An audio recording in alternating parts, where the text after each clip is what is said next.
I used to sit next to Ryan, but I've upgraded. Yeah, This is great. I know. I didn't know how they would do the. I guess they're interchangeable. No, it's awesome. Make it easy to plug. Oh, he's got Looks like you can swap them. Yeah. Yeah. We're back to rearranging. Oh yeah. Here. Well, on the left. So I was like, guys, can I get the left side so I don't elbow people? So this is great. I'll just elbow them all. You and me were like, Solid. Is there? It's like we're in. Thanks for being here. Oh, you found one? I am. Aren't you? Ladies and gentlemen, welcome. Everyone hear me okay? Wow, this is kind of nice. Welcome to the City Council chambers for today's work session agenda. Today's April 13th. There's no clock in here, so this is going to be interesting. It's 4 o'clock, straight up. Anyway, we will go ahead and get started. We do have a full council today. Councilmember Newell, Councilmember Harrison, Councilmember Stallings, Councilmember Freeman, and Councilmember Lockhart. And we appreciate their attendance. We also appreciate your attendance today. Today is a work session, so reminder that there will not be any public comment. But we welcome you and are glad that you've come to participate with us today. I've asked Councilmember Harrison if he'd offer an invocation to start our meeting today. Our dear Father in heaven, we are grateful that we are able to gather together as a council to work for the best interests of the city and the residents of Lehi. We are grateful for all the blessings that we've received. We're grateful for this new building where we can conduct the business of the city, and that the libraries here and the citizens can utilize this building as well. We are grateful for our first responders, and we ask for a special blessing upon them, that they may be safe, they may return home to their families every night, and that they may know how appreciative we are of their service. We ask for thy Spirit to be with us, to help guide and direct us to do what's best for the city of Lehi. And we say this in the name of Jesus Christ. Amen. Amen. Thank you, Councilmember Harrison. Okay, we'll get started with item number 2A. Is Matt is here. Matt, welcome to the stand. You're the first. So we welcome you. We'll turn some time over to you. I know we wanted to kick off this new legacy in Lehi with a park tax discussion, but if it can come up, we have someone to pull down the screen. So maybe while they're figuring that out, for the benefit of the public, this is a carry-on of a discussion from a couple weeks ago when we were talking about the recommendations from the Park Tax Committee. We wanted to go back, have each council member go through and do a proposal of how they wanted to allocate. So I have that here today. We can go through and we can talk about any other adjustments or changes that we want to make. The hope is, after we've had this discussion today, to come back in a couple of weeks with a resolution on awarding the contracts. So.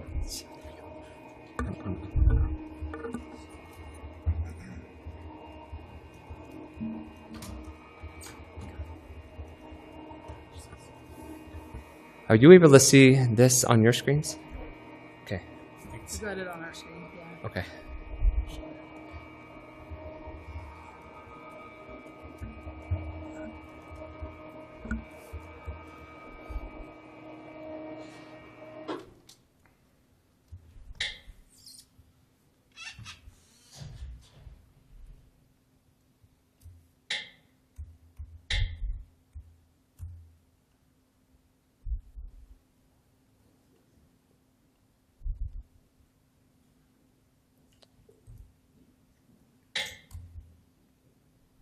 We did test this earlier, by the way, and it worked.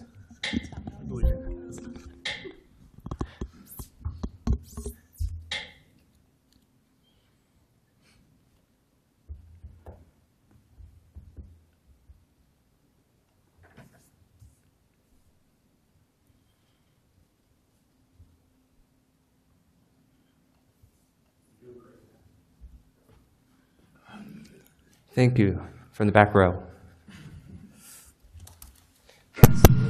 We're working on it, sorry. In the meantime, feel free to discuss with what you can see. If you have anything that you want to discuss, you can go right ahead. I don't know if you want to take these one by one, or if you want to just kind of take a couple that you didn't agree on or whatever. So feel free, so we can get this up. I think, how do I work this microphone? What do I do? Is it working? Do we push? Yep. It should be on. They should be on. Okay. Can you hear me? Oh, okay. I think it'd be great if you wouldn't mind just saying the organization and just say 3 or more agreed, and wait if anyone has any issues with it. If not, we'll just consider it good. Okay. That helps just kind of move Does that it work? along? Yep, we can work through that line by line, sure. Okay. So you can't see it, but you can see it. We can see it. So at the top is the Chibata of Utah County. I've listed in a column over on the right, if 3 or more council members have agreed on an amount, that is 10,000. I think everyone pretty much agreed on that one. The next one, the Futuro Futsal Academy Foundation, no recommendation for that one. The Park Tax Committee didn't recommend any funding on that either. The Grassroots Shakespeare Company, at least 3 recommended 5,000. Any comments on that one? Following was Harrington Center for the Arts. This specific one was for Chalk It Up, a recommendation of 20,000. We had 4 recommend 20,000. Harrington Center for the Arts had a second request for exploration of new works. There was a recommendation, no one recommended that one. So 0 on that one. Then we have a Hutchings Museum for their storage security. That one, a recommended amount was 45,000. That was unanimous for 45,000. I think it was 4,500, but First line says I'm reading the 4,500. line underneath. It's not a really big storage facility. 4,500 was unanimous. The following one was 45,000 for the staff support. That was also recommended. Thanks, Rachel. It's kind of hard to see it at a slant and talking to the microphone here. Just for Kids for the Curtis Center Education Lighting Enhancement. We had 4 recommend for the full amount, $7,705. And then the Lehi Area Music Association, we had a unanimous recommendation for $12,500. Then for the Lehi Arts Council for their show rights, a unanimous recommendation for $48,650. For the Lehi Arts Council for their new mover lights, that was also unanimously recommended for $94.91. Then for electricity brought to the garage at the Lehi Arts Council, that was also unanimous with $25,110.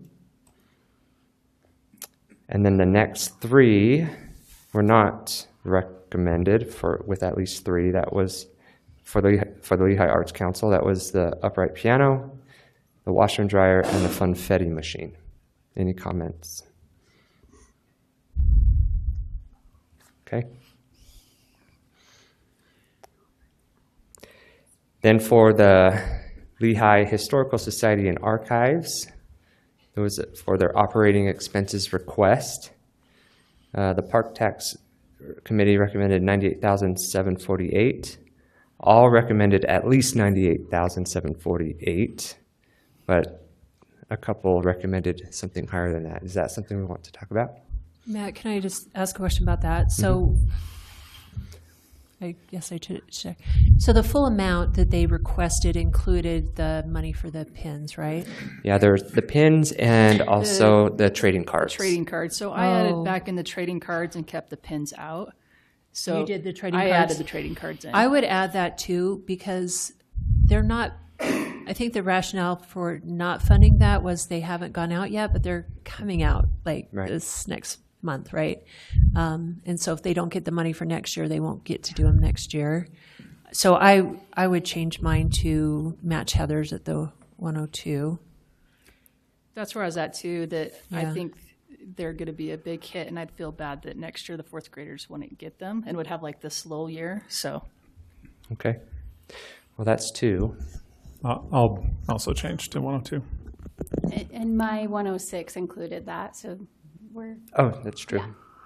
So and then are we saying 102, 498? I think there's consensus. Okay.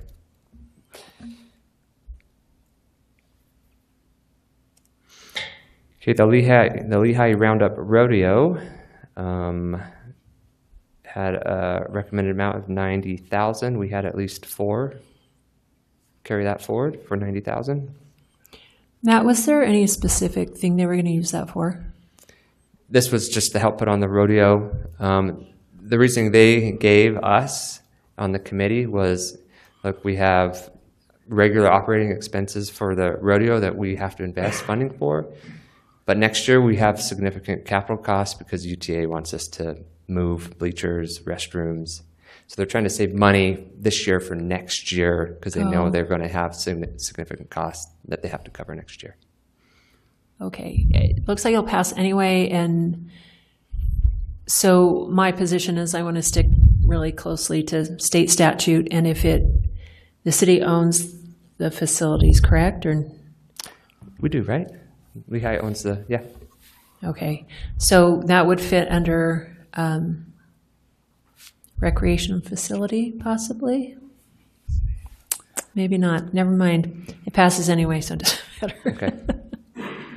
Love the rodeo, just not sure if it fits, is Okay. the dilemma. Anything else on that? Okay. We have Nashville and the Rockies. They want to do a music fest. It was recommended for 6,000. We had at least 3 carry that forward for 6,000. Then we have one from Thanksgiving Point Institute for their Grow Tech Gardens. That didn't receive more than 3, so right now it's 0. Any questions on that one? Okay. I can make an argument for it. I think that it does fit. If you look at, we're looking at natural history, and what they're doing is it's specifically for plants, which have to do with natural history and studying them for children. And I agree with the park committee where they, Thanksgiving Point requested 146,000 and the park committee recommended 87,000. And I thought that was appropriate. That's my reasoning, but I know we have limited funds, so. yeah, I'm supportive of it too. I agree with your points that it absolutely fits. I know that we have other funding that we are approving for Thanksgiving Point. I'd really like to see something that I think Thanksgiving Point has so many things that are amazing for our community, and I would love, and they've done so much to make them accessible to those who are low income and to students. I'd love to just see ways we can make them even more accessible to our community, because they continue to just add more things, and it's this great thing. And the biggest thing I hear back from residents is that it's too hard for us to be able to afford to go. So I want to find ways that we can get our residents into these amazing facilities. Okay. So would you like to recommend 87, Heather? I would be supported if somebody else wanted to also We would join with Rachel. Yeah. But that would be my plea to Thanksgiving Point, is that's what I would love to see more of that. So talking about like a resident discount for something. Yeah, and then they do residential days too. They have residential weeks, and that I think there's just ways that we can get the word out more and be able to have more offerings, even if it is like a discount on memberships too. So. I mean, it's a conversation we can continue if no one else wants to support it. I'm happy to continue this at a future date. Yeah. Okay. Move on? Okay. United Angels had a application for a sensory-friendly Lunar New Year celebration. That was $800. That didn't receive more than 3. So that's 0 right now. They also proposed an adaptive and inclusive spring break minicamp for $1,215. That did receive 4. So 1,215 is the recommended amount for now. They also had an application for special needs teens and adult social and life skills activities that received 3 recommendations for $828. And then the rest of these, we had Utah Floorball Association, didn't receive a recommendation from Park Tax nor from Council. We had a Wasatch Contemporary Dance Company that Park Tax recommended $12,000, but didn't receive any support from Council, so that's 0. And then Wrap the World with Quilts for their Lehi service events and Lehi school events, didn't receive any recommendation. So those are both 0. And then the Park Tax Committee did recommend some operating expenses for them of $30,000, but that was not carried by the majority of the council. So that's 0 right now. I can just say on that, like, appreciate Rachel's comment too, because I do think that quilt making is an art. I would love to see in the future if there was some, because I want it more than just tying quilts that want and last year we did fund a significant amount to Wrap the World in Quilts for different rooms and things like that. So I think it's something that we can revisit in the future, but I really want it tied to more than the service side, the actual art making and that side of it. Yeah, I would echo that. It is a true craft, quilt making, and it'd be so great to continue to see that side of it emphasized and supported. So I'll just throw this out here now. I did say this at the last council meeting. I think we have to be very careful to follow the state code on what the definition is. And I feel that, you know, we want to fund everything, right? And we can't. There's just not enough money to do everything. So when we start looking beyond what the primary purpose of the organization is, to kind of say, well, it could be this or that. You could do that for, well, I think all of them have justified themselves as an art and cultural organization. And this year we have a lot left over from previous years, but we're probably not going to have that in the future. And things might change. So I'm just, one, I want to follow the rule of law. The second is we've got to be careful opening it up too broadly. We can do that now, but that probably won't be the possibility in the future. So my position is let's stick to strict reading of the language in Utah law and look at organizations whose primary purpose meets the definition of a cultural organization. And like Wrapping the World in Quilts, it's humanitarian, which is wonderful. But this park grant, this is taxpayer dollars, wasn't intended for those kind of purposes. They might have other opportunities for grants or donations, but that's my position. Just please be careful going in the future. We got a lot in the fund right now, but probably won't in the future as we spend that out. Thanks.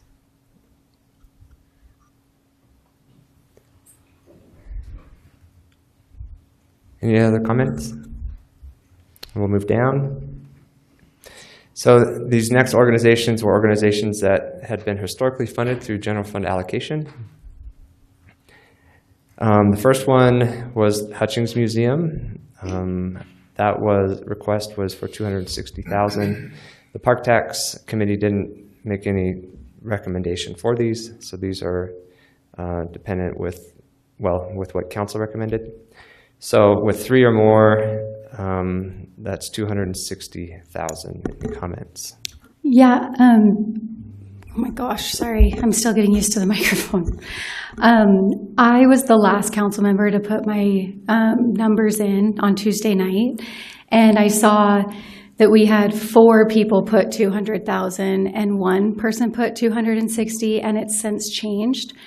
So I would love to hear from those who have changed why they changed. Because I would just love to understand. My information given at the last meeting to me in the public meeting was that the Hutchings Museum could survive with 200,000 this year. And so that was said on the record by a board member. And so I think I just am curious, like, where the change came from, and could you help me understand that better? I fully believe in the Hutchings Museum's mission, and I support them. I think this just confused me from our last meeting to this meeting. So I'd love to learn more about why the change of heart. Yeah, and this is kind of probably the problem with putting in numbers so early. I put mine in right the day you asked for them, and more information becomes available and decisions change. That's probably why you wait till the meeting to vote to commit to anything. But talking to the staff, they said, if it comes to that, we can survive. The board would have to work really hard to do fundraising to find new revenue sources. And I spoke with the board, and who does more involved in the accounting side, I guess, and they're like, it would be very, very difficult, if not impossible. And they made a good point that it's not really fair to them. So they in good faith did what was asked by the city council and staff to seek this funding for the park grant, which is what it's intended for, and that frees up money in our general fund to provide for those core city services.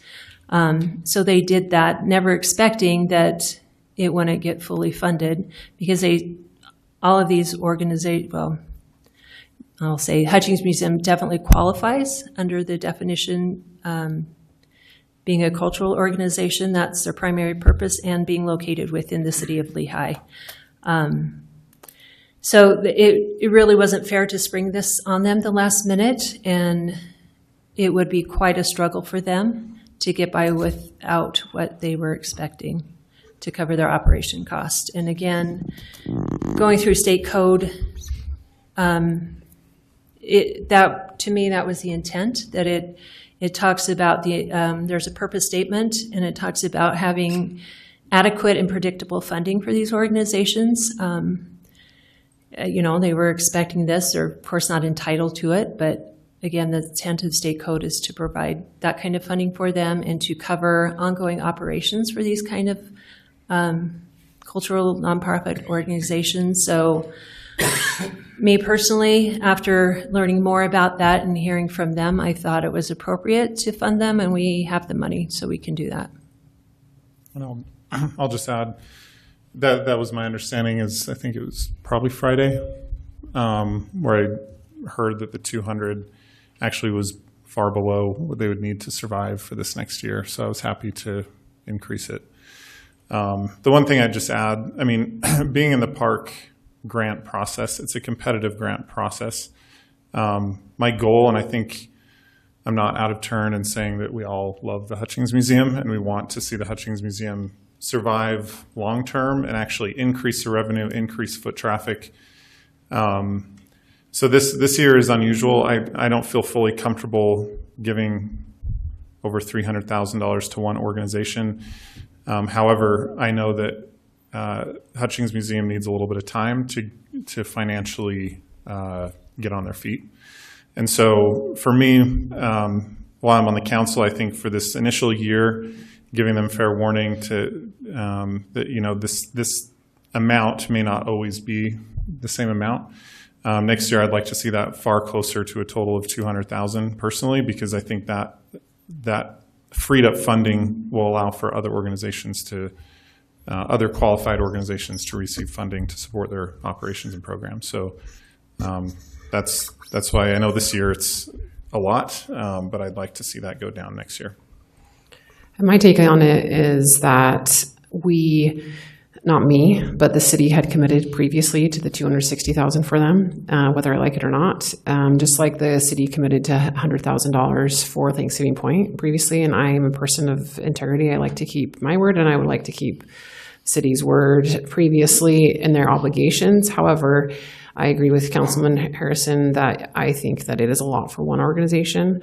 I received an email from the board of directors on Saturday morning explaining their financial situation. And since at one point they were a department of the city, that relationship has changed. But there's people on the board of directors that I trust their I trust their, I guess if they're saying this is something, this is a commitment made, like, I'll honor that.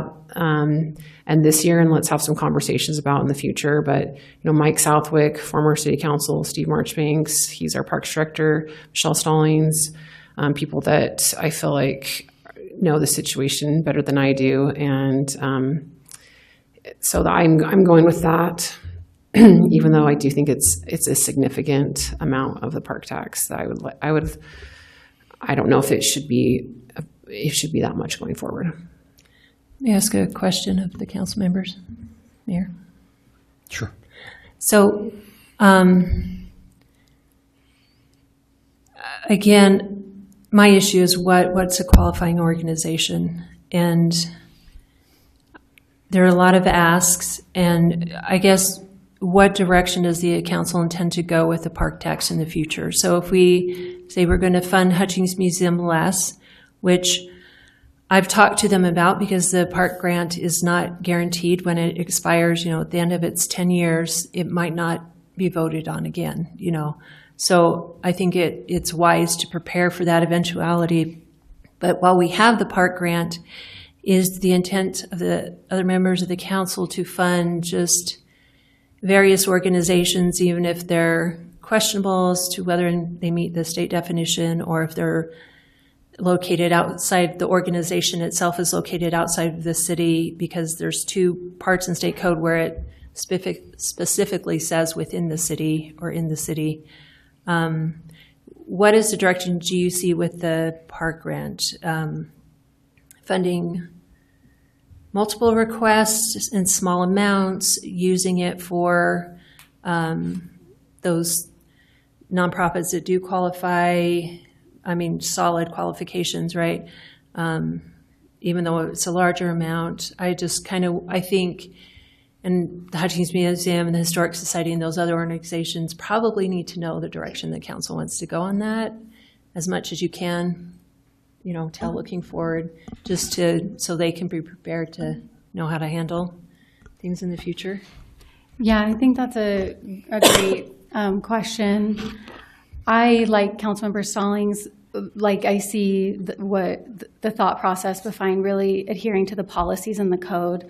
The big concern I have over the 260 is, one, we were told they don't need that much, but also it violates the policy of 50% of the operating expenses, significantly violates that policy.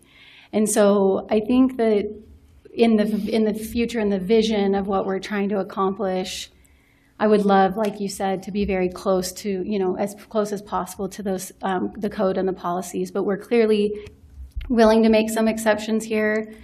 And so, yeah, I think that's a great question to ask of us, and we do need to become united for the clarity of the organizations of what the path is forward. I would like to get organizations to a place where they feel like this is supplementary to what they have. This isn't the only thing they have. And it'd be great if this was some form of a match of what we can do. But it does concern me that we're making a large exception for the 50% policy, which feels like a violation for the other organizations who didn't request. Maybe if they had known, they would have asked for more, right? So yeah, I think asking for the bright line of clarity is absolutely warranted, and I'm concerned that we're not adhering to the rules that have been put in place.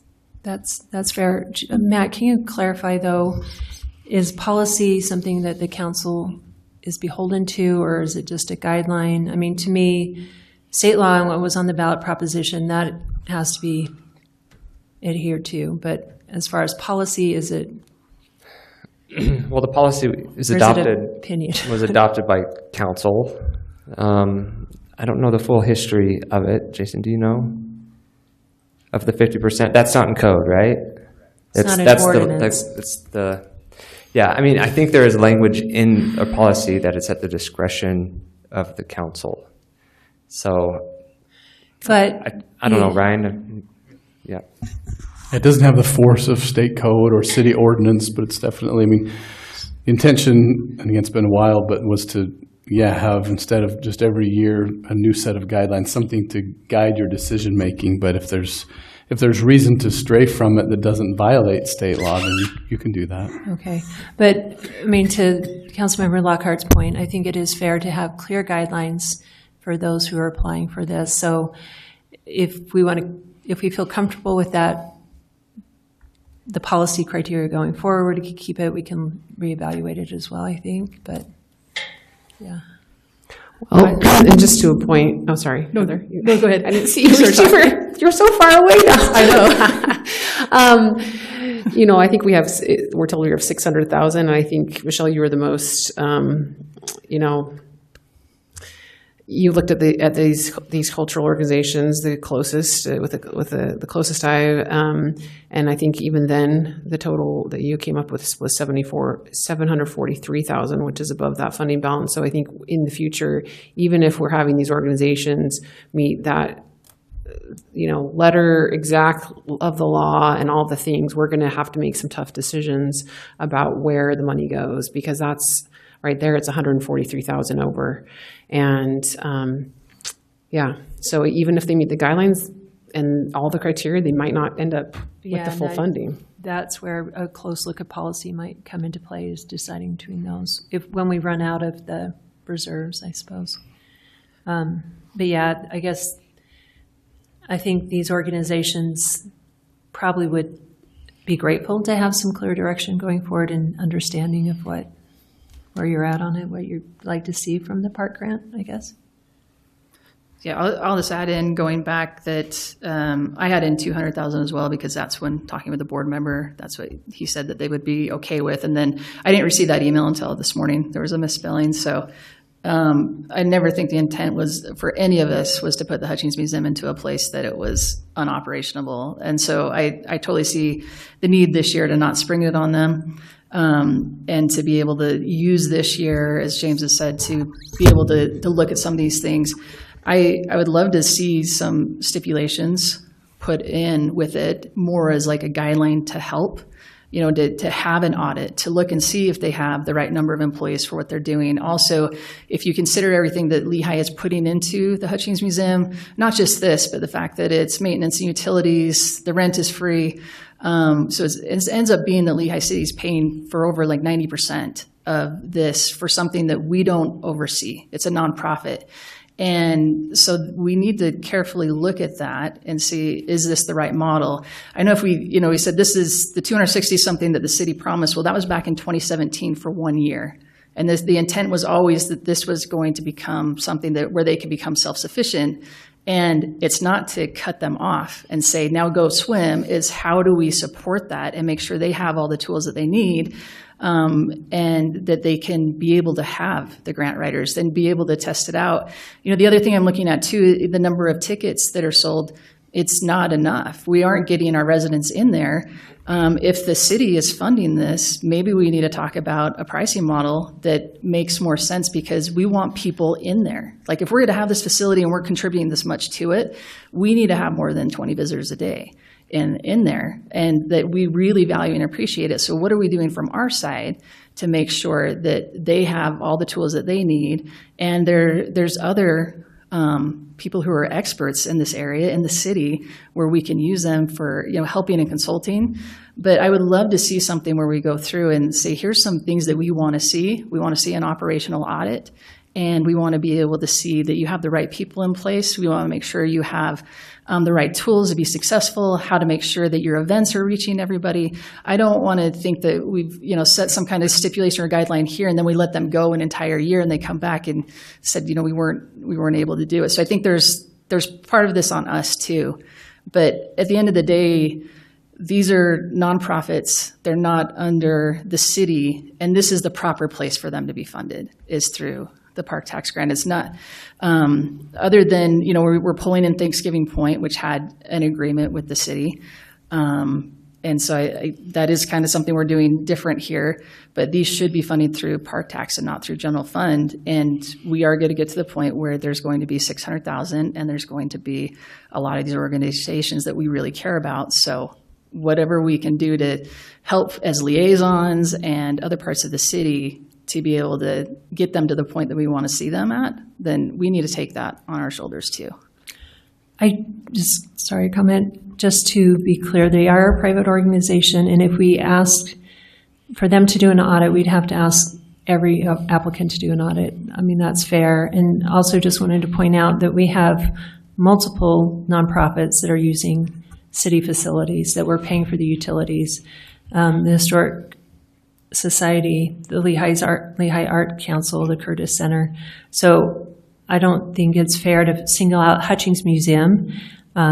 It's because they're receiving over 90% of their revenue from Lehi. If the other organizations were that high too, I would see doing the same kind of thing.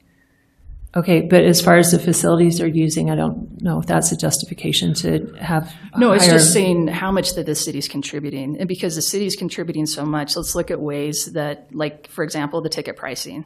Is that helping them or hurting them? I think there's things, this is to help them. It's not to hurt them in any way. It's to be able to make them sustainable. Yeah, to me, it kind of is like when you have your parents co-sign your mortgage, you know that they're going to probably have a little input to what happens a little bit more than if you're just independent by yourself. And just if we're contributing that much to their operating costs, I do see how there are going to be questions. I don't feel comfortable going in and auditing or doing any of that at this point, but I'm just, these are, I think I understand these points, and I think it makes sense what you're saying, because when there are guidelines that say 50% of operating costs, I mean, maybe we look at that and we say, 75%, I don't know. But if it is a significant amount over that amount of operating costs, percentage-wise, I can see how there needs to be, there could be some concerns about that. Well, and the Historic Society, I think I'm not going to say 100%, but I think we do probably like 90% of their operating costs. They don't charge for a lot of the things they do. Some of their fundraisers don't actually add much to their fund. So again, I felt like Hutchings Museum was kind of targeted in the recommendations when we need to look at the other organizations as well. Their operating costs, what the city's contributing from the buildings they use. I'm not opposed to that, but if we're going to pick on the Hutchings Museum, let's be fair about it and look at the others as well. Well, I think that's why originally I had less for the Historical Society, personally, and I had less for the rodeo. Like and then I changed my things on the spreadsheet because I read all of your comments and arguments for them. Thanksgiving point took a significant decrease as well. Yeah, and Councilmember Stallings, my first time through the process, so if I've missed something, but I don't think there's another organization that's received around $3 million over the past decade, right? So $260,000 for almost a decade. That's about, it's plus maintenance and building costs and utilities. We're close to about $3 million over the past decade. I do think the taxpayers, it's time for some accountability, but not singled out. I hear what you're saying. I just think there's definitely time, and all of that came from the general fund, which gives me heartache. So I really appreciate you and Councilmember Newell and the previous council for shifting it, because general fund, and the part, we've had that discussion, so I'll stop it there. But this is no surprise to anyone. If you look at tomorrow's agenda, there is a potential property tax increase coming before this council. And I recognize these are different buckets of funding, but 2 weeks ago I was listening, to our meeting as we were debating, and I was told all about how we have so many funds in the city, and I agree, we do.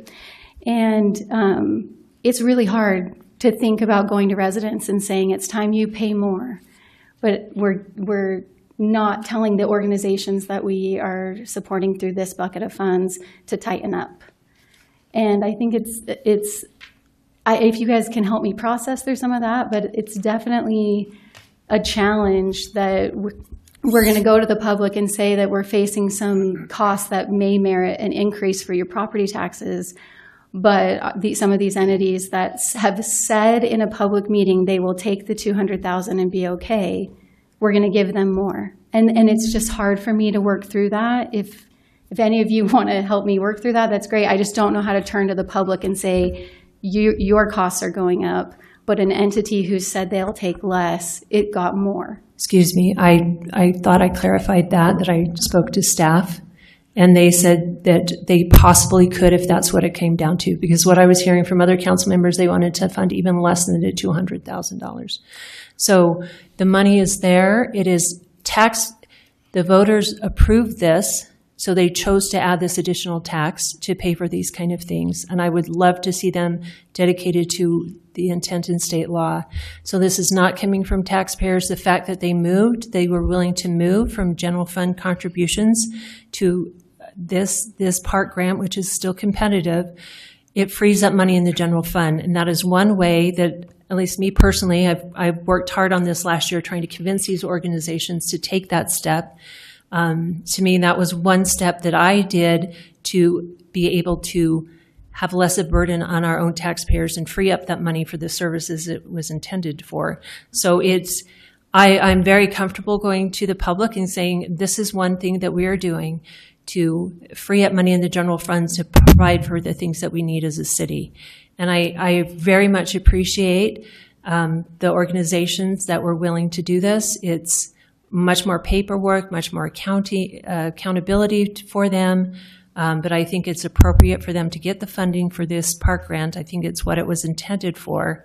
So I'm very comfortable showing our taxpayers that I'm working towards not having to increase their taxes.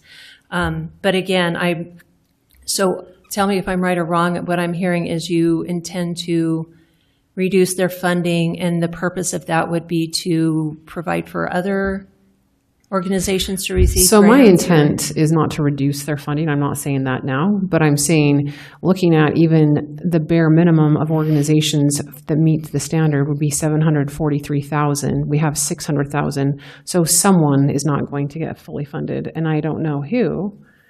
I can't say now because I haven't seen the applications for the future, but there's a lot that fit the criteria, and so that's kind of the point I was going to make as well. Along with Rachel, is right now we have the benefit of about $570,000 in reserve fund that has been collected but hasn't been granted out. We're dipping into that pretty significantly this year. There may be one more year where we can do that, and then we're back to about between $600,000 and $700,000 per year. And so my perspective, my personal goal is to make sure that each organization has a fair shot that's qualified, whether it's Hutchings or Thanksgiving Point or Historical Society or any other number of grant applicants. And then ensuring that just from a view of government perspective that we're not the sole source to help any organization, whether it's a 501c or anything else, as like the sole source of survival. So I'd like, again, I think this helps Hutchings. I know that Thanksgiving Point has reached out to offer help to Hutchings in different forms and versions, and I'd really like to see Hutchings take them up on that. I think Thanksgiving Point's been they didn't have to do that at all. They just did it because they're a good part of our community. So I think anything on the table to help them get on their feet, and then we can more fairly allocate funds that isn't like, well, we're going to fall apart if we don't do it sort of situation. Just to clarify a couple of things, my statements are not to pick on the museum. This is actually to support the museum, because if we don't make some of these changes in supporting them, it's going to be really hard for this to go on in perpetuity. So that is definitely not a pick on. It is how can we better help, because I don't think we've been able to do that in the way that they need it. So if it was taken in any way like that, that is not the intent. The other part too is, when we originally started this, we were talking about $600,000 in park tax funding without talking about the reserve. The intent was never to defund anybody or make it so that they weren't going to be able to be successful. The hope was to start moving everything into park tax, and we would still have to have some kind of a lift with the general fund. But the intent is to have the general fund be for the purpose that the general fund is for, and park tax to be for the purpose that the park tax is for. As you see in other cities, I think Lehi has been very unique and unusual to have these outside organizations funded with general fund money.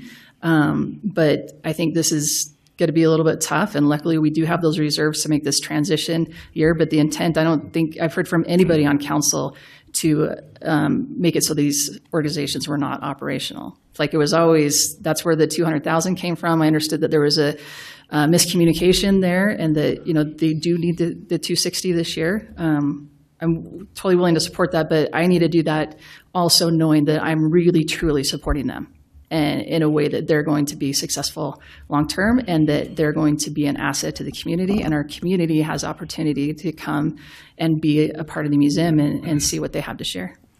Well, Mr. Mayor, if I may, I would love for this to be a united decision. And so I feel like, what are those stipulations, Councilmember Newell? Like, if that's where we want to go to help them, and because if I'm going to turn to the taxpayer and tell them we're at 90% for this organization and we continue to do that, like how can we get there? And hopefully we can make this a united decision. What can be done? I mean, I'm happy to volunteer my own time if anyone wanted my time to help. What I'm saying is I'm open to the 260 if we can truly make sure that goes to helping them get to a place where they're self-sufficient. I want the taxpayer to know that there are there's changes coming that will help them become self-reliant.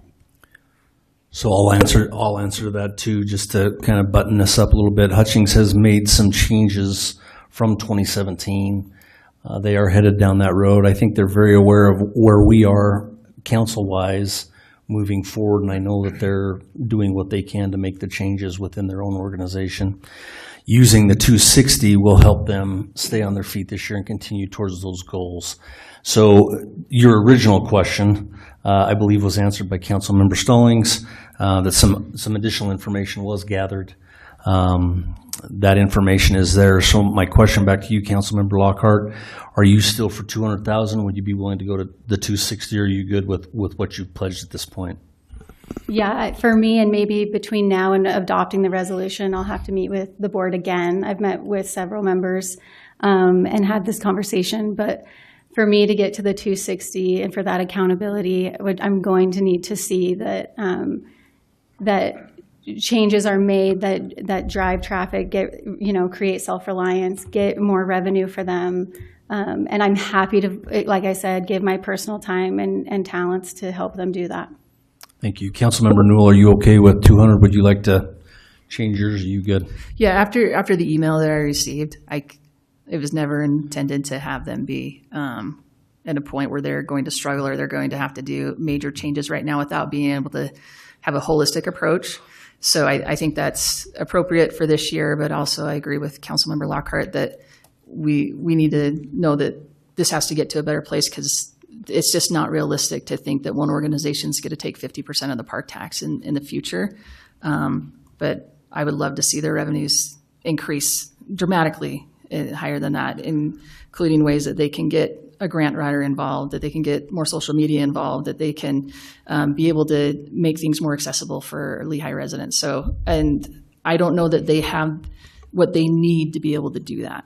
So I want to make sure that, that door is open, and that, that they have amazing board members who you look and see what they've been able to do over the last few years to be able to get back on track. So, maybe it's just a report to say, hey, this is what we're doing. We hear you. We're going to be able to get back to this point. Maybe we just have a timeline from them. Maybe that's what we need to hear, is that, what do they think is realistic for them, rather than us saying like, oh yeah, next year we'll do this amount. And, I think I want to hear from them what a realistic timeline looks like. As part of the park tax, at their year-end report, they do come up and report. So that would be a good opportunity where they can break that down. Report to the council. Thank you, Councilmember Newell. Councilmember Stallings, any last comments on this before we move it forward? They haven't received as much as some organizations in the past. I know, well, I won't bring that up. So I just be careful. If you require an audit of them, I would expect it from all of them, and I hope we don't incur more costs to them that make things more difficult for them. I do know that they've been working hard on this. I've only had that assignment for about a year now. And again, we I think we made progress moving out of the general fund into the park grant. And we've been talking already about things that we can do to get income, to get more revenue. They've been doing those things, that they've increased the revenue, and they've been bare bones for a long time. I appreciate what they've done, and they've had a lot of challenges. And if you knew all the details, I think definitely maybe be a little more appreciative of wherever they've been and how far they've come. So, but thank you. Can I soften that rather than like Yeah, the thought of like this hard audit? Because to me, it was more like something that was volunteer, especially, as James brought up that Thanksgiving Point has offered. That's the kind of operational audit that I'm talking about, having an expert come in and say, do you have the right people in the right places? Do you have the right number of employees with the right talents? So to me, it would be a volunteer kind of thing, that when they come next time, to be able to say, this is what we've done. So to change. But yeah, I agree with you that to say like, oh, we need to do some kind of hard audit on these organizations wouldn't be appropriate. So an operational audit, would they have to pay for that, or are you saying a volunteer? No, I would say volunteer. Okay. That's what yeah. Yeah, and I just want to restate, because I fully appreciate the museum and all that they do. My comments come from a place of love for what they do, and I want them to succeed. And I want them to grow and reach more students. When I was there was virtual showings of the fish in the tank and all of that, which is phenomenal and fantastic. But now that we're in a park tax environment, it's not realistic to assume they'll take 50% of the fund every year. And so it comes from a place of, how do I help them be self-sufficient? Thank you. So, Matt, I think we leave that at the 260. I've been to Hutchings, wonderful people. Okay. They do a great job. They are taking steps in the right direction, which we appreciate. We'll continue to bolster them. Quite honestly, they're a foundational piece to our city. Well, they've been here a long time. 1951 was a long time ago. I'm 50, and I wasn't even born close to 1951. So I'll throw that out there, but I appreciate the discussion on that item. So you want to go to the next line? The next one was Just for Kids, Utah County. They have been receiving $20,000. I think it was recommended to leave that funded by the general fund. Yeah, I just had a question of clarification on that one. I didn't know if that's how the rest of the council felt, and I didn't know how to put an asterisk and explain that, but I would like to see that funded. That's the one thing that I thought belonged in the general fund. Was that where everyone else stood, or do you not want to fund it at all? Yeah, I don't think that should have been pulled into park tax, and I think it could be a general fund discussion, but I don't think this should have been pulled over. It doesn't qualify. Okay. Is that where you were at? Yeah, I agree with Heather. I feel like we'll have to look at the whole budget, but it doesn't qualify for me as recreation or as cultural. So. Yeah. Okay. Okay. Thank you. Yep. Moving on. The next one was the Lehi Area Music Association for $2,500. That was the majority recommended $2,500 to move that from general fund to park tax. Lehi Arts Council had $78,000 in the general fund. The majority agreed to move that also to park tax at $78,000. The Lehi Historical Society and Archives had been receiving $33,000 in the general fund. It was recommended to move that over to park tax, $33,000 by the majority. And then Thanksgiving Point had two $50,000, one for Butterfly and one for their Museum of Natural Curiosity. It was recommended to carry those over as well, park tax $50,000 each. Can I save us one full meeting agenda item in the future, Mr. Mayor?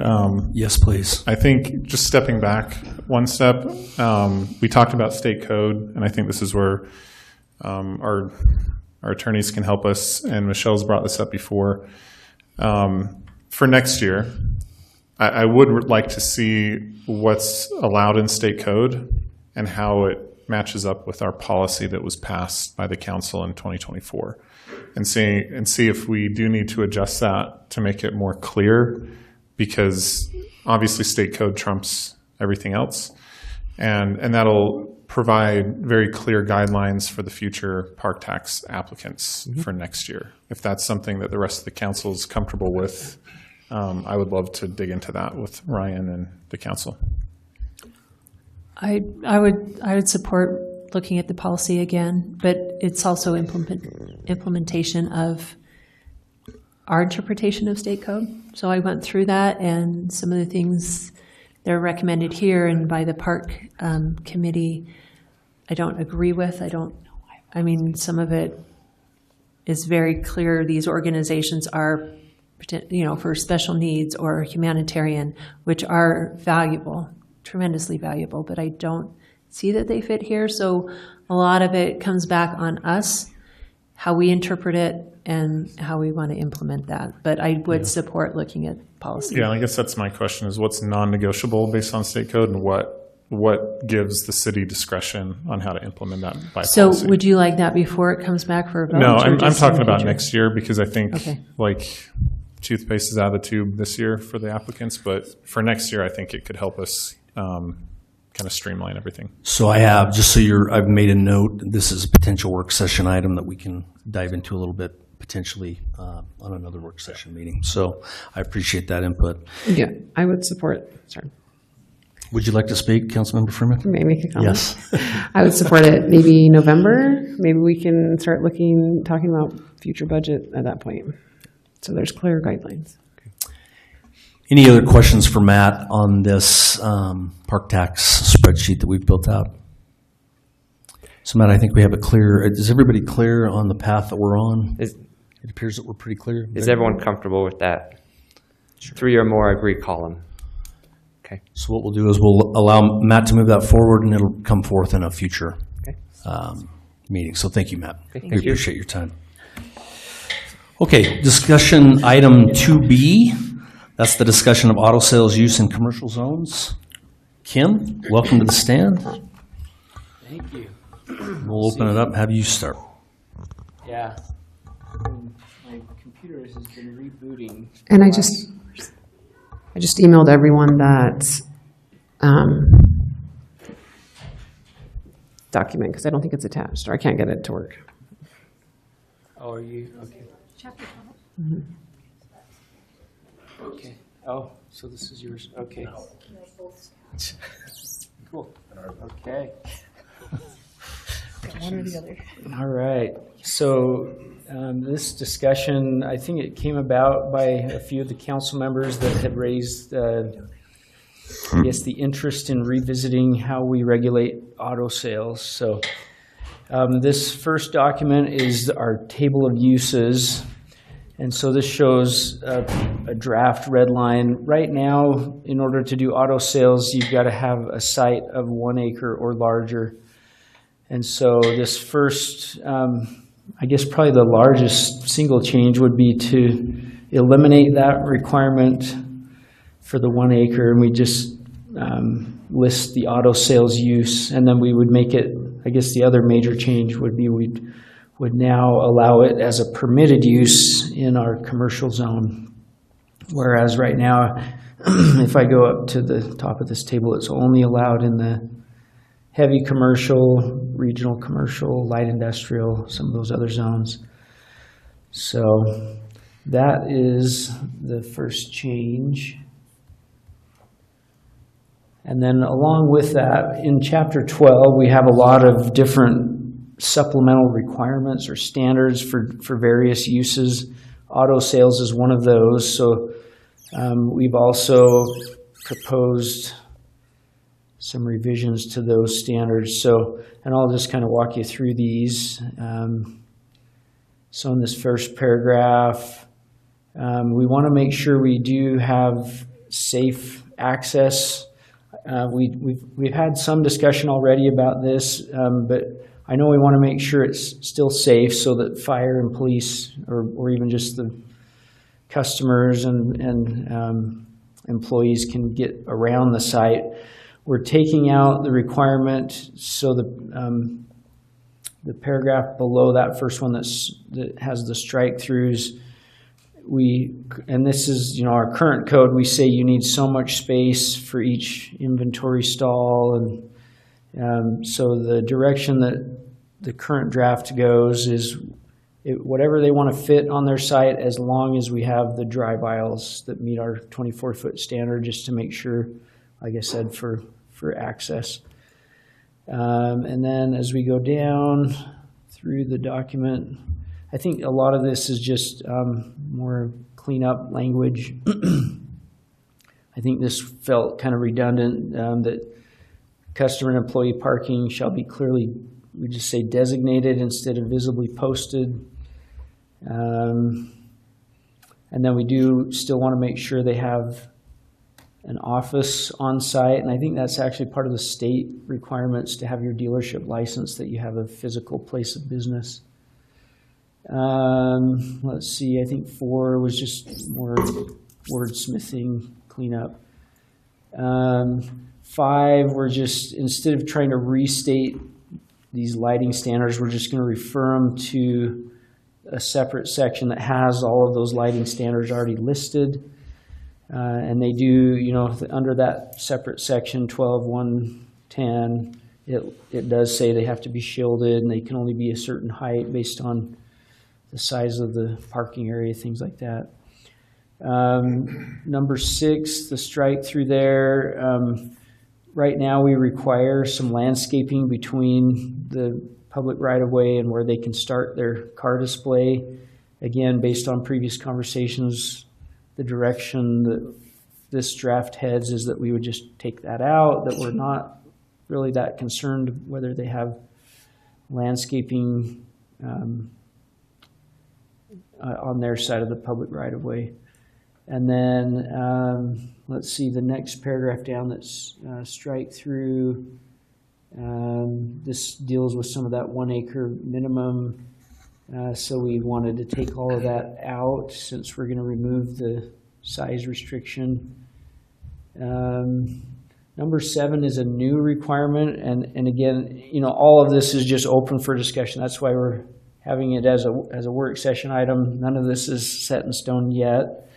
So we're just seeking additional direction. But number 7, I think, was a staff recommendation that, maybe if we're going to open up our entire commercial zone, maybe we still have some limits on where those can go. So this says that you have to have direct frontage on an arterial roadway. So, State Street, Main Street, 2300. We have a lot of, and that's probably honestly where they would want to locate, because the whole, a lot of what drives their business is visibility. So 7, whether we want to keep that or not. And then 8, I think we maybe, this is also a staff recommendation, maybe we feel a little bit more strongly about, where this does restrict it, even if you're in a commercial zone, but if you're within 500 feet of a mixed use or a TOD area, we would restrict auto sales in those areas, because we're in those zones, as we've talked about in the past, we're trying to build walkability, and auto sales is kind of one of those uses that is much more vehicle oriented and not, it doesn't fit maybe quite as well into the uses in those areas that we would hope for. So that is a new restriction. So anyways, that's the current draft. Like I said, we're just here seeking input. We've bounced this thing around between some of the council members through emails and things, but so yeah, just want to know where we sit currently, and if you like it or if you want to make some changes, we're open to direction. Any questions for Kim? Yes. James, you want to go first? All right. On number 7, the arterial road. So if members of the public wanted to know, they could go to the master transportation plan, right? And Yes. find all the arterial roads, and then any commercial next to that would qualify. Correct. Other than just being near lots of traffic, is there any other rationale for the arterial road specifically? That's probably the main one, and just that seems like those roads already have a lot of auto-oriented type uses, and maybe some of the other commercial areas, in a shopping center or whatever, we probably want to reserve those more for retail or service, restaurant, things like that. So But again, you could probably debate it either way on that one, so. Okay. Is it possible when it comes back to us, could we take, I mean, is it possible to get like the commercial zones and then show the arterial roads? And basically for sure. council to be able to visualize, like, these are the parcels that could qualify based on this requirement and not? I think that would be helpful, because if it ends up being a regulation that actually doesn't give that much more opportunity, what's the whole point of all of this? Yeah, I think? yeah, maybe we could just remove it. Yeah, if we could get a visual of like, okay, how does this impact? I think that would be really helpful if that's not too burdensome to staff. No, we could use our GIS system and overlay the arterials and then just say what parcels meet that criteria. And we could do the same thing with the TOD. Yeah, that would be great. Yep. If the council feels like that'd be helpful. I think it'd also be helpful to members of the public who are interested as well to see, okay, like these are the parcels that get this, not all commercial parcels or things like that. I have a couple more questions, but go ahead, James, if you wanted to. Yeah, I'll just do a quick one. So I guess number 8, I'm not quite sold on TODs can be somewhat large, and I'm not sure what automotive sales would do to hinder walkability. So Kim, if you have more context to that to help me understand, or anybody up here, I'm not sure if that's a needed regulation. Yeah, I don't know if I maybe we put some thought into that one. Is it justifiable? But yeah, really mixed use TOD buildings are normally oriented up to the street so that as a pedestrian or cyclist or anybody who's not in a car, the experience you have there will determine a lot of how successful those areas will be. And so if you've ever walked on, well, I'll pick on Orem. We probably have similar areas on our State Street, but Orem State Street, you're walking down that corridor as a pedestrian. It's really not super friendly place to be, and a desirable place to be. And so we're just trying to see if we could keep uses that are less pedestrian friendly a little bit separated, so that maybe we transition.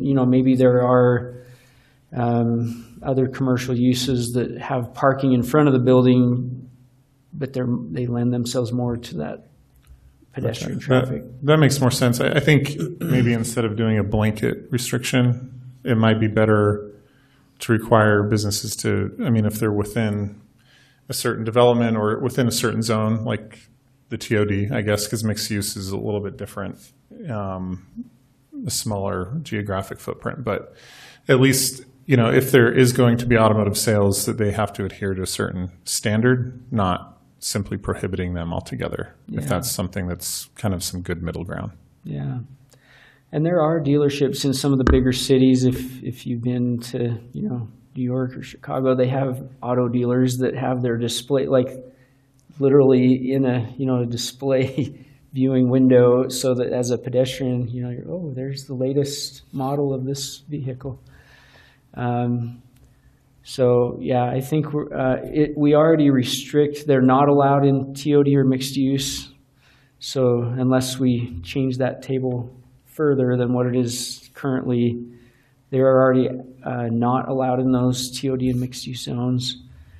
But yeah, I think we're just thinking of that transition area between the a place that is really more built for cars versus a place that we're trying to build for people. And I'm trying to maybe give a good visual, like if you were walking along Park City's Main Street, which is a very, and probably what everybody in this room has been there, and you see all the little window shops and things like that. And then if you had a car dealership and you have asphalt parking lot and the vehicles on display, it just doesn't, it's not that placemaking type of use that you would want to see. So we're trying to think, as you transition into those more specialized pedestrian areas, should we limit auto sales because it's so different than those pedestrian walkable areas? So again, we'll adopt whatever policy the council decides, so. But yeah, that was just our thought, so. We both reach for the mic this time. Go ahead. I can't see you guys. I'm with my peripheral vision. Yeah, so point number 7, in the commercial zone, automobile sales and rental use shall have direct frontage on an arterial roadway. It sounds like it's kind of an optional thing maybe for this code. I would assume that business owners would want to have frontage on any direct arterial roadway, probably just for their own commercial, viability. Yep. So I don't know if we need to make that requirement. Like, my personal opinion is that might not be necessary, and I don't think it is necessary, I should say. And I also question 8. I understand the pedestrian and the transit oriented, but since transit is so slow in coming to us, I don't even know. When do we even know when we'll ever get tracks here? I think we have to literally have an act of Congress to move some of that end of the line of the railroad. So for me, I'm not quite sold on 8, but I think it's a good discussion to have. Kim, I appreciate your work on this, and I think you did a good job handling the parking situation. We do want to make sure we have adequate parking, but I think you did a good job there. I agree with Councilmember Friedman. Number 7, I think the business owner could probably know where to put their auto lot. So I don't think that's necessary. Number 8, I disagree with having it limited within 500 feet of mixed use or TODs. So thinking right now on State Street, I don't know if it's still in business, but there was a little car lot on the corner that's right near, probably within the TOD. Yeah. It's within? On First East. Mm-hmm. Okay, so they're probably just grandfathered in at this point. Yeah, that would be a legal non-conforming. Yeah. So if they're already there. So that's interesting. But we do have a lot of mixed use on Main Street and State Street, and those are some places I could see where car lots would want to come in. So I would support removing that section. The reason I would keep it out, if anything, was mixed use and TODs are intended to be walkable to encourage pedestrian traffic, and if there was more car traffic because of the car lot, maybe I could see that, but I think I see more cars coming in and out in grocery stores or other retail stores than from a auto sales business. So I love it, except I would remove 7 and 8. That's my thoughts. My next thought was on number 2. So the customer and employee parking with the ratio of every 7 inventory vehicles. Why are we monitoring the inventory levels of the car lots? Like, if we're going to require customer parking and employee parking, why are we using the variable of inventory to determine that? Is that just common practice, or what's that about? Yeah, that's how I think this language has been in here for a while. I don't remember how that ratio is determined. I do know we want to make sure we provide some form of parking, just so that, of all the industries which maybe to their credit, they usually overdo it on their inventory, so they're scrambling to find places. They have overflow lots. We've seen that even with our Porsche Audi dealership, where they really struggle to have even space for their own inventory. So we just want to make sure, if a customer rolls up, or the employees that are going to be working there all day, that we have somewhere for them to park. But is this the best method? I don't know. We could probably revisit that. Yeah, one idea I had is, instead of trying to manage the inventory levels, because I don't know how the city would enforce that, like, go to a business owner and say, show me your inventory on your balance sheet, right? Like, I don't think we should be doing that. But one idea I had is, could we do the square footage of the building? Because that's how we kind of do it in other ways, right? Like parking stalls based on the square footage of your building, because that in some ways could be more accurate of like the size of the operation, maybe. I mean, I'm just throwing an idea out. Yeah. Trying to do it differently where we're not regulating to a business owner what they, based on their inventory, but more so on like the building that's been permitted for the space. Yeah. I don't know how that's just an idea. So maybe let me speak to this real quick because I drive by it every day. But Kingarf Land Rover or Lehi Land Rover was out of space, and they used every one of their stalls permitted. They had cars all the way down Ashton Boulevard. They were unloading cars in the median. So as a person driving through, it is very, very dangerous because you have people opening their doors into traffic. You have a man bringing cars off the truck in traffic. So I do understand why there would need to be at least a ratio of the owner or an employee to have a place to park their car. In the world of auto sales, obviously every lot that you can park a car for sale is to your advantage, right? Yeah. But at what point are we costing public rollover into a public street because of, and we've seen that now at Lehi Land Rover, that problem has somewhat fixed itself as they have now managed their inventory, but they're still parking inventory clear across the street. So I can understand some of the thought process behind that. Anyway, that's a little bit of insight for you. Makes sense. Yeah. So looking on table C, chapter 37-112, we have, I think, automobile sales. Maybe I'm mistaken, but I think it says one stall per each 500 square foot of gross showroom area, plus one space per employee in addition to inventory stalls. Am I reading that right? Yeah. Normally we do it based off the square footage for other uses. This inventory piece was, I'm not a good judge of how many square foot you should have per parking, but I think I'm reading that on the. Yeah, it seems like in our email thread that did come up that I think there are different requirements, so we just need to. I was actually going to ask you who amended this to look at that. And as far as parking for employees, I like this one space per employee in addition to inventory stalls, but I don't think we should base it off the square footage of this showroom because especially small lots, they have a little office space, but it's tiny, So I think inventory might be a better predictor of the number of customers, but I don't know. Or can we do square footage of the area? Yeah, like the lot the area, size. not the showroom. The lot size. Yeah, maybe a I think- ratio. Square footage. I just don't know if you can enforce inventory. That's the right, I guess we Because can, it we know fluctuates. we know what's been permitted, right? We know their lot size, we know their building size that went through the building and permitting processes. But inventory is something that we'd literally have to say, show us your QuickBooks or what, and I don't know if that's where we want to go as a council. I was going to say the other thing too is if they don't provide customer parking, they're not getting customers on their lot. Yeah. It's up, I like the idea that it's a parking stall for every employee who's on site at the time.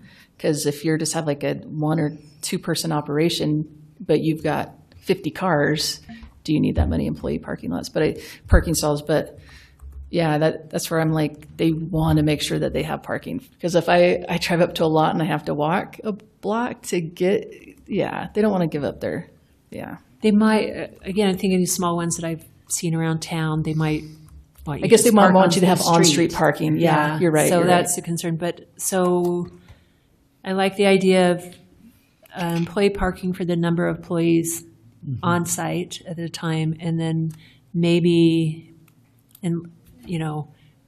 because inventory fluctuates, maybe the number of inventory stalls, base your amount of customer parking on that.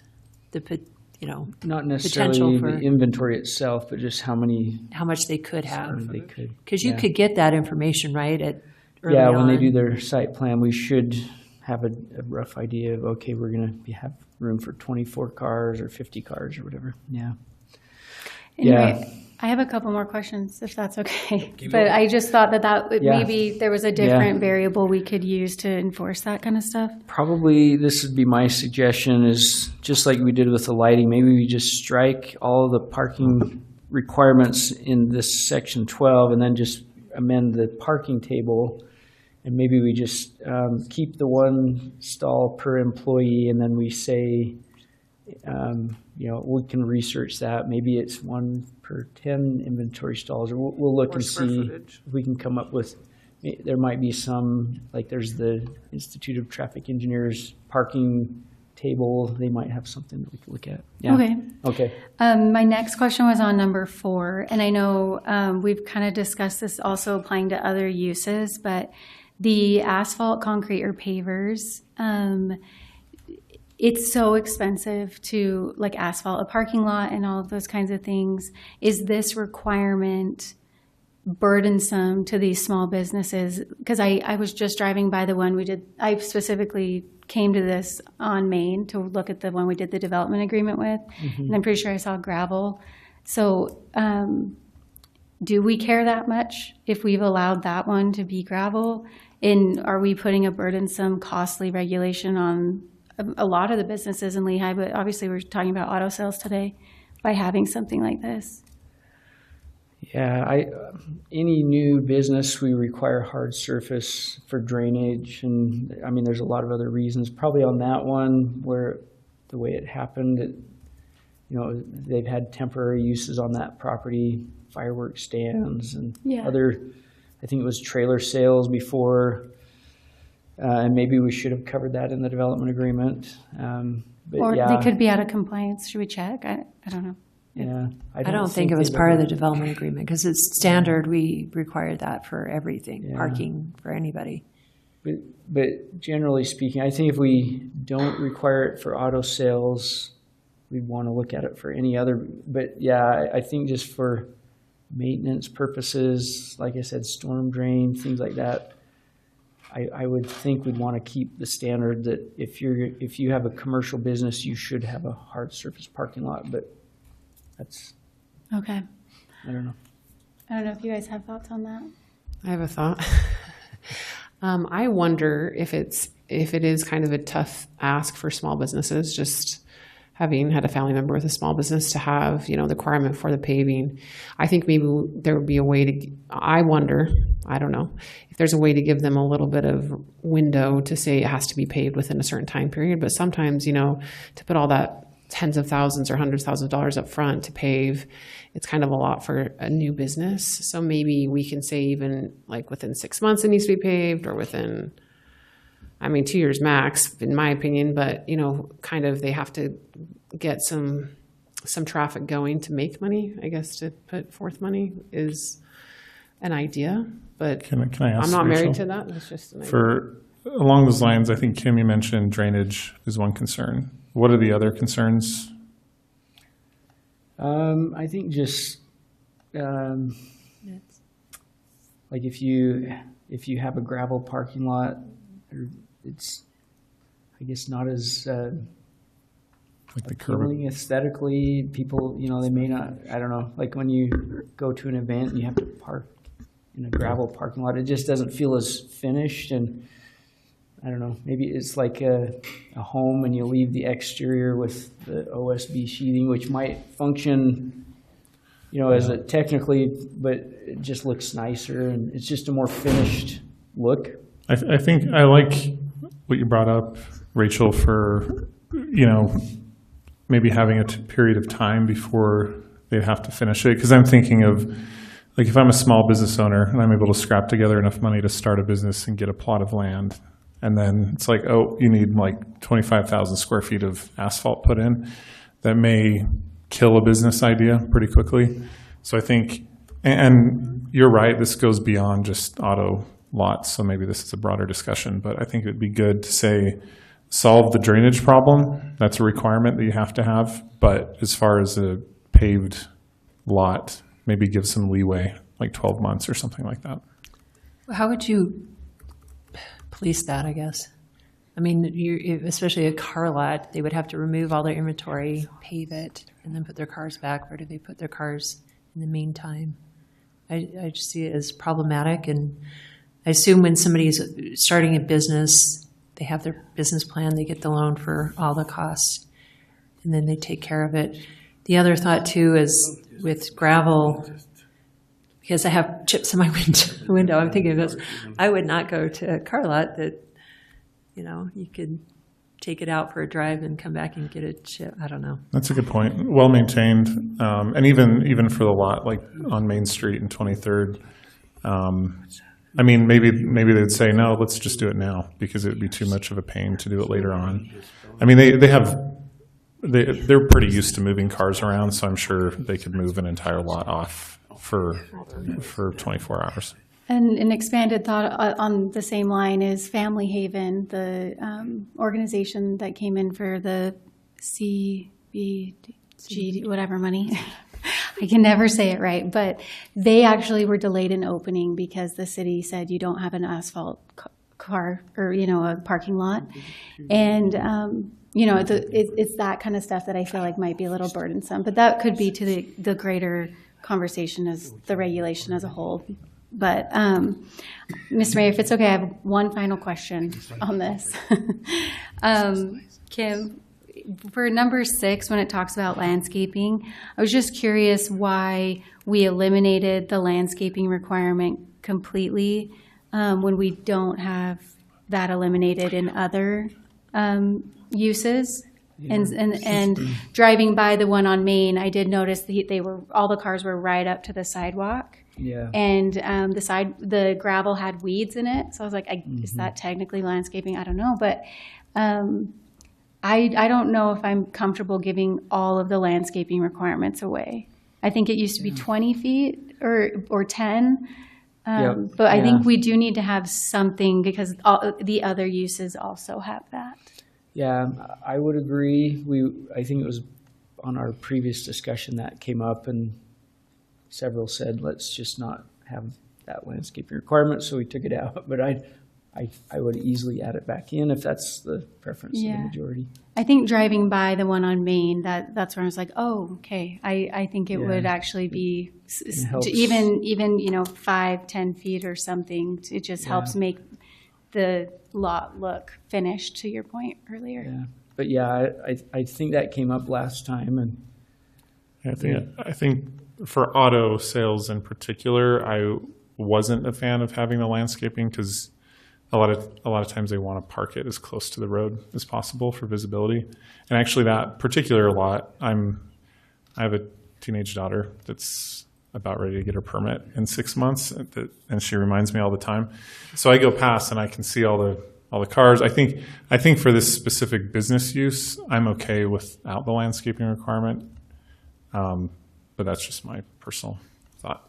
Kim, are there any standard setbacks or landscaping requirements for commercial? I know there is if it's next to residential in general. Yeah. It's similar to the lighting. For whatever reason, we almost restated a lot of these, but for any standard commercial business, you do have to have a 10-foot separation between the back of the sidewalk and the start of the parking or whatever it is. We could exclude that if, like, Commissioner Harris or Councilmember Harrison is saying, if we think this is I guess merits different standards to allow them to come closer, we could eliminate it through this language, or if we just take it out, it would default to that standard 10-foot. So it's I do like some buffering between a sidewalk and a business myself, but I think when it comes back, just going to that one on Main, tell me, obviously I know you guys already drive by it all the time, but I specifically went there today, right, to make sure on my way here, and I was like, oh, that is kind of different than all the other uses, and it changes the look and feel a little bit. But yeah, those were my questions, Mr. Mayor. Thank you for allowing me to ask so many. You're yielding back your time? For now. Thank you. No guarantees in that closed meeting, It's though. negative time she's yielding back. So. Any other comments for Kim? Kim, have we given you a little bit of a road to run on a little bit? Yep. Maybe some tweaks? Thank you. Great. If you'll do that for us, we will look forward. Could I just take one comment, just so you're clear? Remember, the state has actually said that we can't dictate what's on private property. So it's hard to say, yeah, you can't hold up a building permit or anything. So I just want to warn you, yes, we'll put it in, but enforcing it's a different issue. And the state did that, what was it, several years ago, and so With the it's bonding. really been tough on us. Yeah, so we can't bond for parking or anything like that, any private improvements. So. We it makes don't, it- but the business owner would. Yeah? Or no, we can't hold them to that. Right, so if we do Oh. say it has to be hard surface, we just have to rely on them to meet our standard. We can't put that Really? in a bond. The only thing we can bond is our public infrastructure. So if they need utility connections or they're installing public sidewalk, curb and gutter, those things we can bond, but landscaping, parking, we can still have a standard, but I think what Lauren's saying is They we don't do can't it. guarantee it through a bond. Just don't get mad at us when we can't Okay. enforce it. Well, I won't keep talking in this meeting because Lauren, your comment prompted like 30 questions in my mind. So maybe if we can get some emailed information on that, and what are the consequences? What are we legally allowed to do? What if they refuse? What happens at that point? Are you ready just to bring this back for an action? Like, do you want us to go ahead and schedule this, or do you want to have additional discussion before we start the formal process through DRC, Planning Commission? Can you just go over what you felt the direction was? Because Oh, right now? there might not be, like, what, you're going to go back and look. Yeah, I can summarize my notes. So let's see, starting with number 4, there was a question about whether we should or should not require that. It sounded like, and maybe that's one that if all of you kind of want to give your straw poll vote, so I know which direction. Do we want to require the hard surfacing, or at least have it in here as a standard? Or are we okay with gravel? I would like the hard surfacing. I just- want the hard surface. I think right now we keep it with 4, but we relook Okay. at kind of for all Maybe the- businesses in the future. Like we kind of Okay. considered this conversation. But we could look at a timing provision that gives them, it must be completed within the first 1 or 2 years of operation, Yeah. something like that. I could get on board with that, yeah. Okay. Just throwing this out there, if we do that and we can't require it really anyway, I mean, we could put it there, but we can't enforce it. I think we're going to get more gravel if we give them a couple years to do it. They'll probably never get back to it, especially if they. We just don't tell them it's. I know, but now they know, right? Sorry. Well, I think since this is on the docket to potentially go through DRC, we can keep the requirement as but anyways, Yeah. revisit the parking. Ultimately, if it comes back formally for action, you can still, even that night, in a couple months from now, it would probably be when it reaches you again. You could table it, this isn't the end draft, whatever we come out with tonight, so. And then I had a note, we'll do some mapping to show where the provision for the arterial roads, how restrictive would that be? And we'll probably just throw in the same thing although I got the impression from the majority of you just to remove 8. I'll just chime in with borrowed time, but I do like 8. So I think 8 is important for the, not today's Lehi, but for Lehi 35 years from now. So that would be my one thought. I would also love to get public comment and Planning Commission and DRC comment on 8. So if you guys are okay with keeping it so we can get the input from others, and then if we remove it when we take action, that's fine. But I think that one, getting the public comment and the Planning Commission's thoughts on that would be helpful. We're talking about removing 7. 8. What about 7? 7, probably 7 and 8, yeah. Yeah, I'd rather see those removed. We're short on commercial space, and auto sales generate a good deal of tax revenue, and I don't want to, the whole intent is to expand opportunities here, so I'd prefer not to limit them. My thought on that one too is we have so many of these areas where people want to come through and do like a TOD, but we don't have our transit yet. We're kind of like in this like middle area. This is kind of this too. As these areas become more developed, then it's probably pretty expensive land to have a car dealership on. It might naturally transition that way too when we actually have. So, yeah. I'd be in favor of removing 7 and 8. Okay. Sounds like the majority tonight are thinking we'll just take both of those out. Yeah. And then the only other notes I had were on the parking that we talked about. We'll just remove the parking paragraph from this chapter 12, but we'll update the table and bring that back. 37. Yeah, and make sure we have at least one stall per employee, and then we'll do some research and figure out a good ratio and base it on the amount of inventory, because that's probably going to determine how many customers they would expect. So not necessarily inventory in stock, but I guess spaces that would allow car display. Or yeah. Okay. Okay, so you'll run that, send an email. We can bring this back before we vote on it, just to make sure that we have it, and then we'll send it through DRC and everywhere else. Okay. Thanks, Kim. Oh, well, I think it's going to DRC. I'm ready for it to go Oh, through the process. you guys, you're good then? Councilmember Newell, you're good for DRC? Send it? Yep, send it then, Kim. Okay, we'll start it through. Thank you. Okay, item 3, consideration of a motion to enter into a closed meeting for specific purposes allowed under the Open and Public Meetings Act, including to discuss the purpose, exchange, lease, or sale of real property, litigation, the character, competence, or physical or mental health of an individual, or any other lawful purpose. I so move. So I have a motion from Councilmember Freeman, a second from Councilmember Harrison. All in favor? Aye. Okay, we'll move to a closed session. You guys look good, clear in the back row. There's plenty of seats up here too. So far away.